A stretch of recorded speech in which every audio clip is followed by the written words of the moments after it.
over the years, one journal system that I've consistently kind of come back to, even when I've taken breaks and tried something else, is the Traveler's Notebook system. And I just wanted to take today to kind of talk about the Traveler's Notebook company and the Traveler's Notebook systems. So I'm basically just gonna walk you through like what the Traveler's Notebook system is, all the ins and outs about it, and how to set up your own Traveler's Notebook journal. And yeah, so let's get into it. So there's two main sizes for the official Traveler's Notebook inserts themselves. There are some people that have made these systems out of A5, A6, B6, and so on, but for this video I'm going to be focusing on the like official Traveler's Notebook sizes for their inserts. So here we've got the regular size, that's kind of like the classic size for these, and then we've also got the passport size as well, which I would say the passport is it's almost half the height, and then it's about an inch, maybe half an inch, like skinnier. So there's a good difference there. Now this insert is actually not an official Traveler's Notebook insert. It's just the only one I have blank right now to show you. So there are like inserts you can get that aren't officially Traveler's Notebook inserts as well. But I will say, as somebody that's used like this one, I think I got in a 3-pack from Amazon, and it's definitely, I mean, it's a good notebook. It's just a notebook. The quality on an official Traveler's Notebook insert is going to be a lot more, and you can of course find people that make them themselves and sell them on Etsy and stuff, and those are going to be, sometimes they make them out of Tomoe River paper and stuff like that. But getting back to the topic, this is the passport. I don't have any empty passport sized inserts right now. I've kind of used them all. I used passport a lot in 2023 and 2024, and I've moved back into regular size. So I've used up all my inserts in this size. And this is something I'll talk about in a minute too. So, with those sizes kind of out of the way, I guess we could talk about covers. Now, covers come in all sorts of fashions. So your typical Traveler's Company Traveler's Notebook cover is going to look like this. This one is in the brown. This was my first Traveler's Notebook cover. And it's the only official Traveler's Notebook cover that I do have. Other options for covers are ones like this. This one is from the brand Moterm. They make a lot of like journal accessories and stuff. And then your other option, you could also get some on Etsy that are handmade, but I personally have handmade my own cover as well. So these are kind of what your covers are going to look like. The official Traveler's Company covers come in, I think, 4 or 5 different covers now.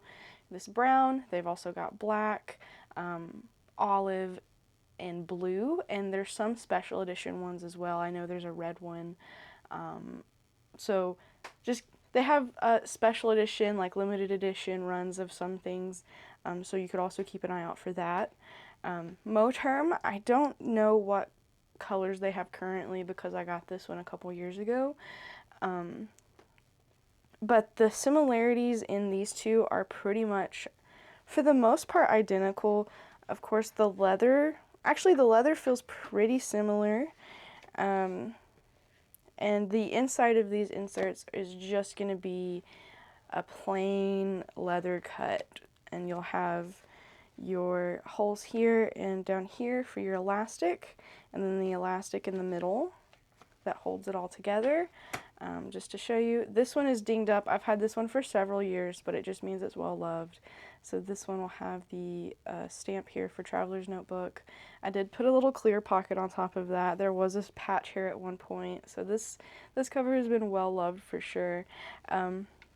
One thing about the Traveler's Notebook inserts is that their elastic is in the back middle. So if you have kind of a thick elastic, sometimes it does make it kind of hard to write just because it pokes out here. But here's just like an empty inside of what this will look like. You can get these little stick-in pockets that go here. You can tell I had one up here and I had one here. And then you've got your elastic here. And then this one also had a little like bookmark thing that I put a charm on. So that's your basic, what your cover is going to look like, and this is going to be very similar, actually pretty much just the same for the passport sizes as well. I actually don't have an actual passport sized cover.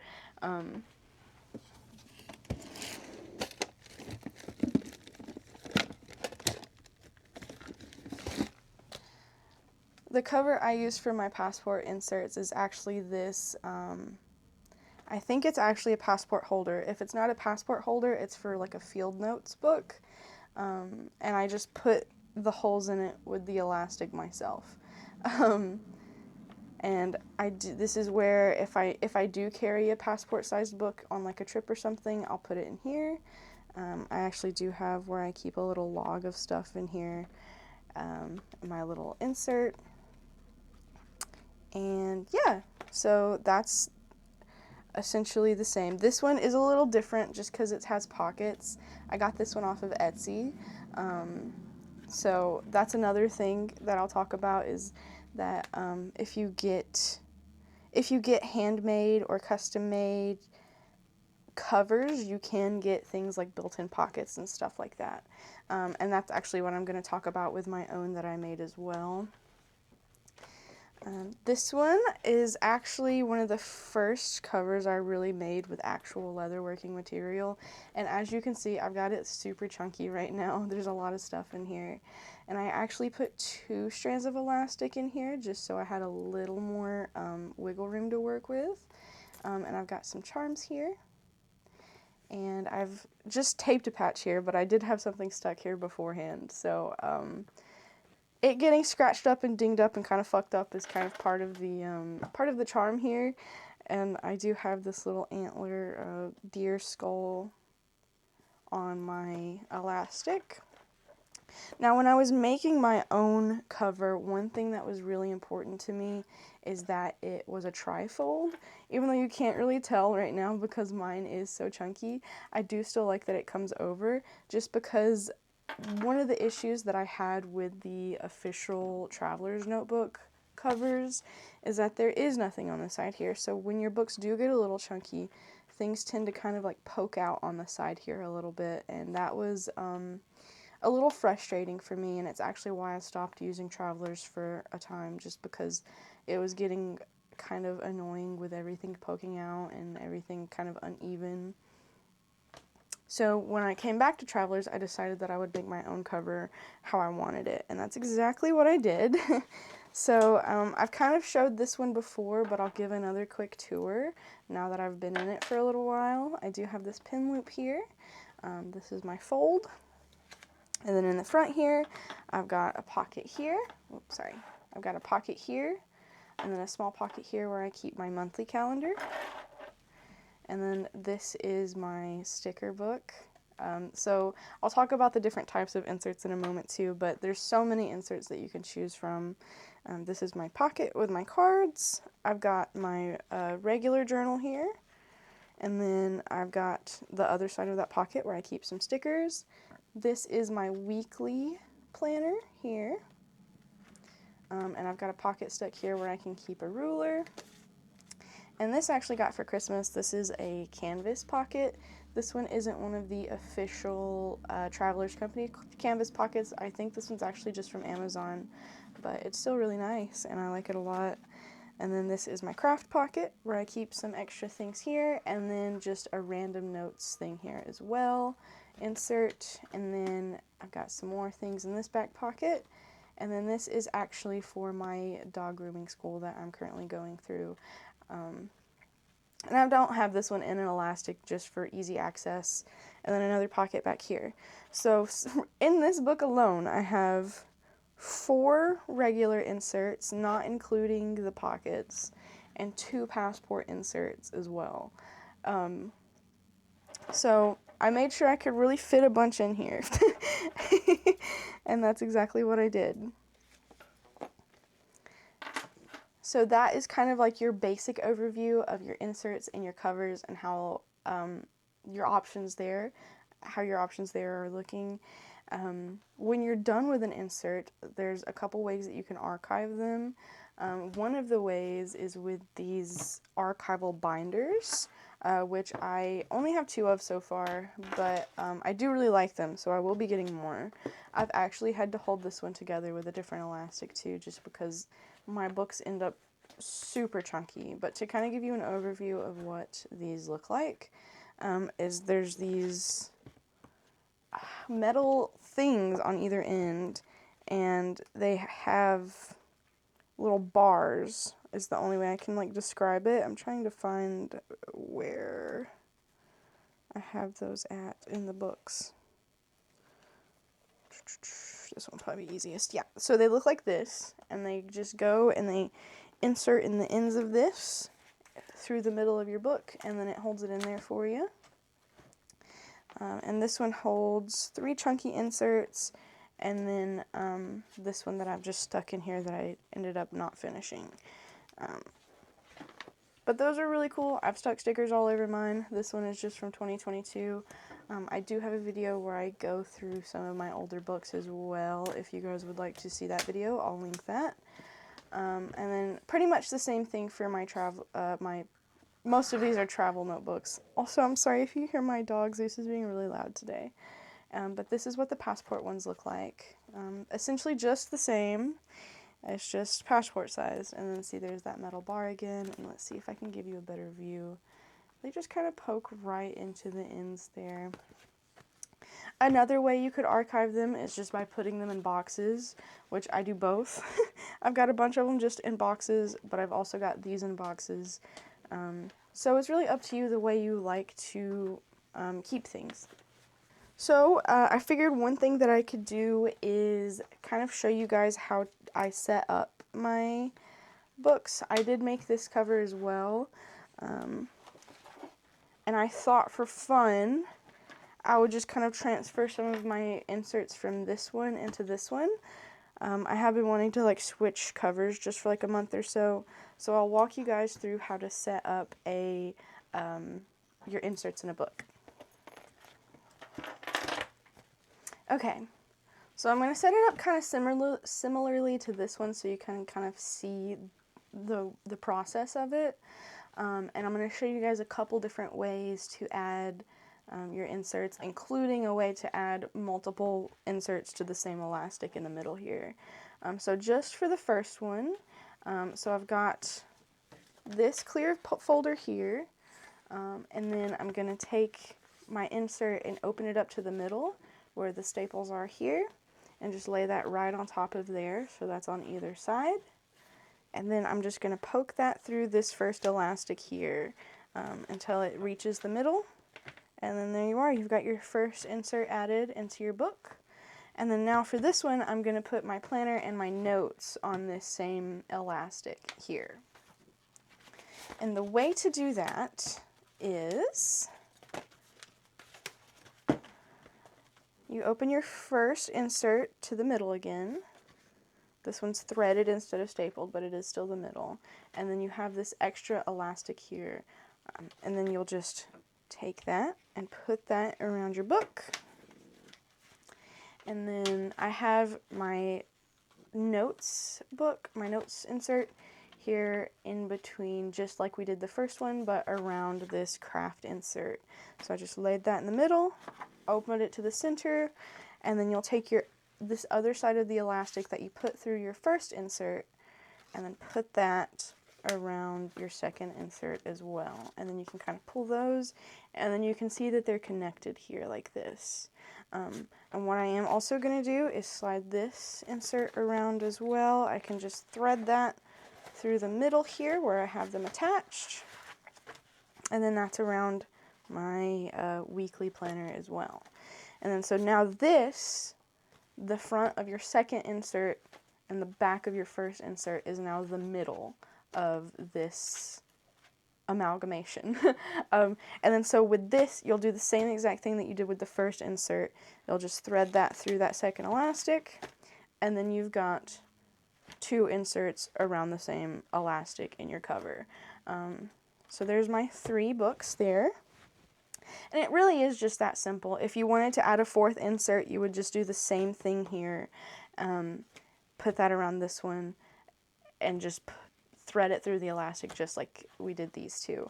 And then if you wanted to add even more, open that up to the middle here where you've got your connector elastic. You could even put another book right there. So like if I wanted to put this one there, just thread it through just like that. And then now you've got that. You could really just keep adding and adding and adding. That's the cool thing about the Traveler's Notebook system, is that it is so versatile and customizable. And I think that's what I really, really enjoy about it. And really, I guess if I wanted to, I could even thread my little monthly through one of these elastics too. I feel like it would just get a little lost with the sizing difference. And this is also an official Traveler's Notebook insert. This is their monthly for 2026. Originally, it's a very bright, vibrant reddish orange, and I hated it. So I went to the local craft store, got a sheet of paper, and I just wrapped it in a design that I liked a little better. And that's another thing you can do, because all these inserts are just paper, like the covers are paper. They're a little heavier than the paper inside, but you can do whatever you want with them, really, and it's a lot of fun. I guess I'm going to have to think about how to arrange these in here a little better, though, anyway, so I might do that a little bit later. And then just close that up, and then you've got, I did a trifold with this one as well. Slide that around, and then if you want, you could also add like a pin loop or something. I did try to sew a pin loop into this one, but I didn't really like it, so I took it off. So that's why that looks like that. But I am still playing around and learning as I'm making these. But yeah, that's kind of like a tutorial on how to put a book together like this. And again, this is just one that I made myself. I just got some scrap leather from, I think, Hobby Lobby. I got a whole thing of leather that was just $11. This leather is a little more thin than the typical leather you'd see used for these covers, but it doesn't, at the end of the day, really matter. You don't have to make it perfect. And I really like the thinner leather. It feels a little more lightweight, and like you can really, it's more versatile. But yeah, it's really fun. There's a bunch of tutorials on how to make these covers, but if you guys are interested, I'll try to do one myself too, just because it is so much fun. It's something I've been doing a lot of lately. And again, they're so customizable, so if you wanted, you could move these charms onto this book. Yeah, it's a lot of fun. So now I'll go through the different types of inserts that are offered by Traveler's Company themselves. And again, this is just by Traveler's Company, so there's like a lot more aside from what I'm about to show you and talk to you about. So the typical, like, just regular insert like this, of course I've stickered it all up, but this is just your grid paper. They have this same insert with, of course, ruled paper, blank paper. I don't think they have dot grids, but I'll correct myself if I'm wrong. Every year they also have dated and undated, like, calendar and planners and stuff. This one was actually an undated one. I got this one specifically because it was green. And so I made my own stickers to date this one.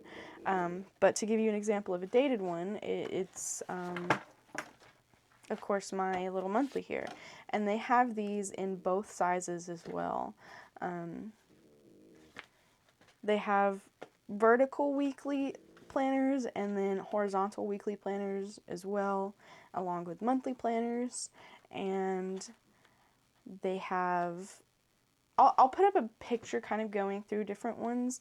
They've got a half-sized book for shorter trips. They've got lightweight paper, accordion paper. Of course, these also count, these plastic covers, these craft covers. They have, this one is one that I have that I think is really neat. It actually is like a business card holder, but if you collect like trading cards as well, I've thought about getting a few of these for my trading cards, but right now I've just got a bunch of business cards of things I don't want to forget in here.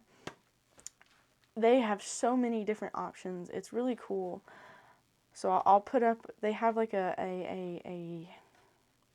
like a big like catalog, I guess you could say, of different ones that they have. They have these sticker release papers that I really like as well, because it's made out of sticker book paper, so you can just put down stickers and pull them up, kind of thing. And you can take these with you, put down stickers that you think you're going to end up using, keep it with you, and then you'll have your stickers there. So yeah, it's a lot of fun. And again, there's also inserts that are made by small businesses and other companies that are around the same size that make it out of, say, Tomoe River paper or a different type of like paper insert. I've seen just like a book of scrap paper made into an insert like this. So really, the possibilities with Traveler's Notebook are absolutely endless, and that's what I really, really like about it. It's just so adaptable and versatile, and you really, it can do anything you want from anything you want from a notebook. This system can do it, and I think that's why I just keep coming back to it. I think I covered everything. If you guys have any questions, feel free to ask, and I'll be happy to answer. Um, but yeah, I hope you guys enjoyed this kind of like introductory video to Traveler's Notebook. I don't know if it was helpful. I hope it was. Let me know if it was helpful or what your thoughts are about it. I'd like to do some more videos like this because it's a lot of fun for me to kind of break down the things that I enjoy like this. But yeah. I will see you guys next time. Have a good day and take care of yourselves, and I love you. Bye!